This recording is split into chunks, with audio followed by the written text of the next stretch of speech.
we met, you expressed your strong support for registered apprenticeships. So I want to dig a little bit deeper on that last question you were asked.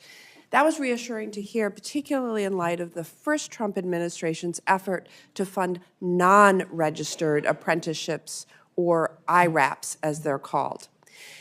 You also said that you had not yet had an opportunity to talk with the president about policy at the time we met.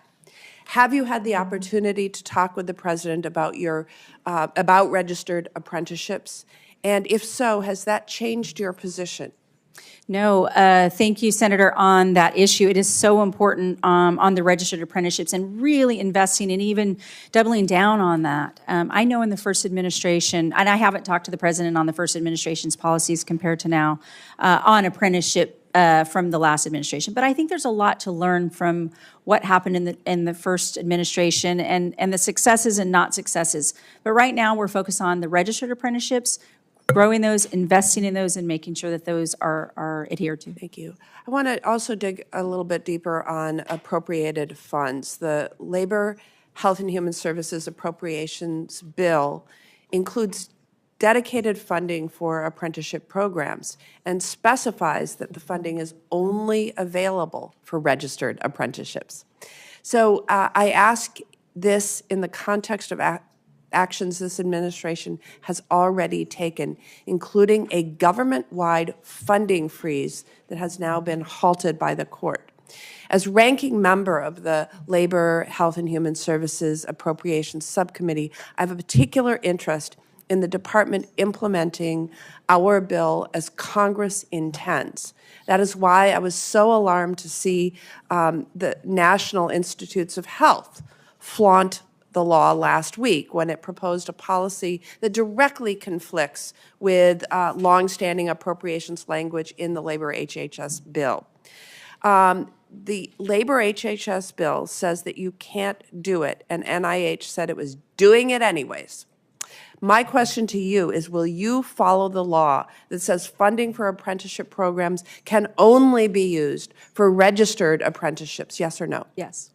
More broadly, do you commit to spending funding as Congress appropriates it?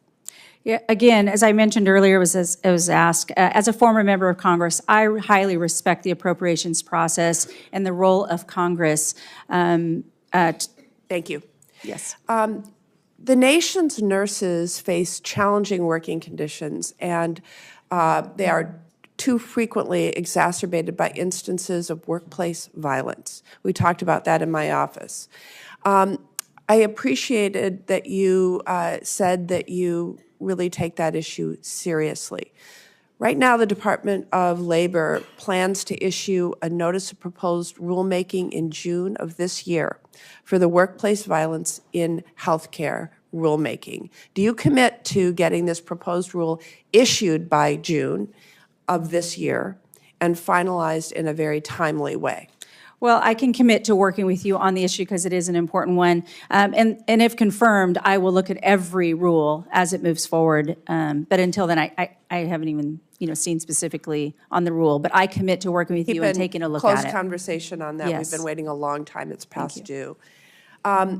Your opening statement mentioned putting workers first. You've repeated that a number of times. So I hope to have your commitment to aggressively pursue enforcement against employers that deny workers the wages they've earned or fail to provide safe working conditions. The Department of Labor plays a critical role in protecting workers' rights, including ensuring workers get the back pay they are owed and investigations into allegations of child labor law violations. If confirmed, I look forward to working with you to make sure that the department has the resources to do this important work.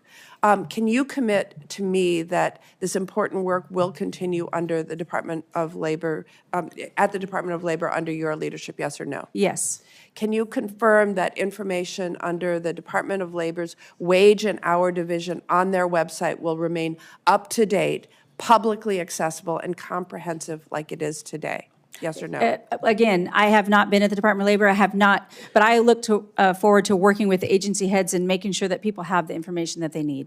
All right, one last question. The Women in Apprenticeship and Non-Traditional Occupations Grant Program. Senator Baldwin, time's expired.